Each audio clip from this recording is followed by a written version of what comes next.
Morning, guys, on Proverbs chapter 16, reading from verse 12 to 22. It's an abomination for kings to commit wicked acts, for a throne is established on righteousness. And God has established kings and He's established authorities in the land to bring peace and to rule, and so they need to bring righteousness in the land. And so when they use that power in the wrong way, it's abomination. Verse 13, righteous lips are the delight of kings. He who speaks right is loved. And so when kings are using their authority for righteous acts, for justice, it's a delight, and they are loved. Whenever people are doing things in the right way and justly, they are honored and loved. Verse 14, the fury of a king is like messengers of death, but a wise man will appease it.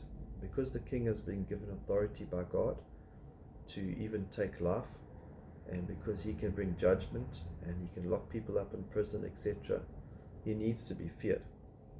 And if you're on the wrong side of the law, it is wise to appease it. It's wise to go to a person of authority and try and make right, and not just leave it and ignore it. Verse 15, in the light of a king's face is life. His favor is like a cloud with the spring rain. And so when we on the right side of the law and we have favor from the government and the king, it's like a spring rain.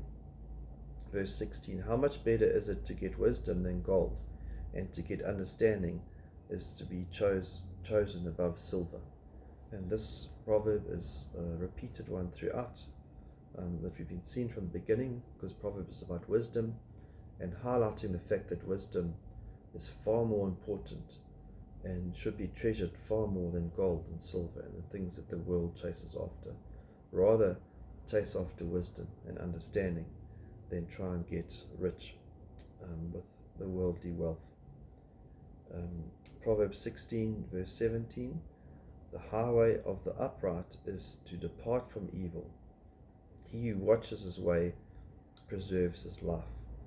And so there's a cross-reference to Isaiah 35 verse 8, which talks about the highway of holiness. And so that highway of holiness is the highway of the upright, departing from evil, staying on the straight and narrow road, and watching his way, making sure that he's not getting diverted left or right. He's staying on that highway of holiness.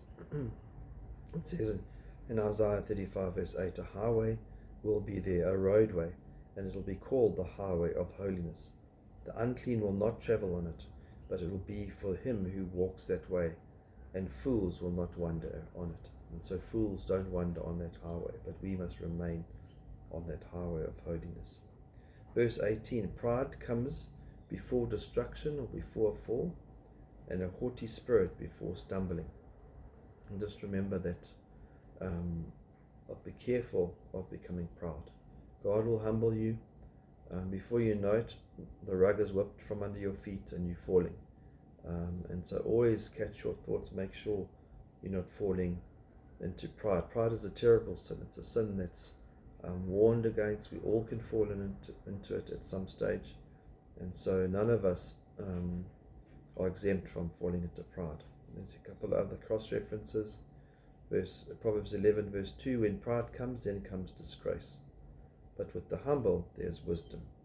Proverbs 29:23, one's pride will bring him low, but he who is lowly in spirit will obtain honor. Always aim to be humble, lowly in spirit. Verse 19 of Proverbs 16, it is better to be humble in spirit with the lowly than to divide the spoil with the proud. So we're going back to Proverbs 16. Rather be with the humble.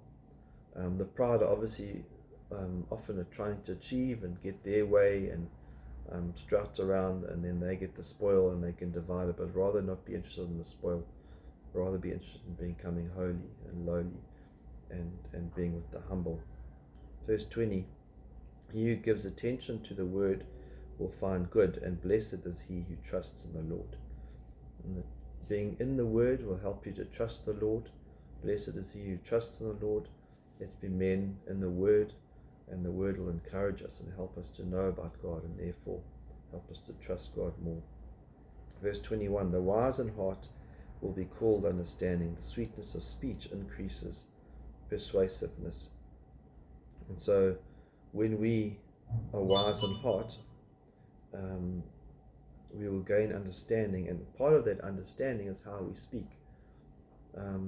If you are wanting as a group to persuade those that are going off the track by shouting at them and trying to in anger get them to do what you want to do, doesn't work. But as it says here, the sweetness of speech increases persuasiveness. And so a gentle spirit, humble spirit, humble speech increases persuasiveness, not the anger, proudful speech.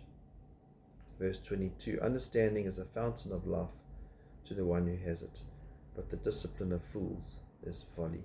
And so we need to be of those that understand that is the fountain of life. But trying to discipline a fool, it's folly. Why? Because a fool can't be corrected. A fool doesn't want to receive instruction. A fool doesn't want to receive a rebuke. A fool is unapproachable. And so we need to be those that can be corrected, can be rebuked, can learn, and be trained in righteousness. Amen.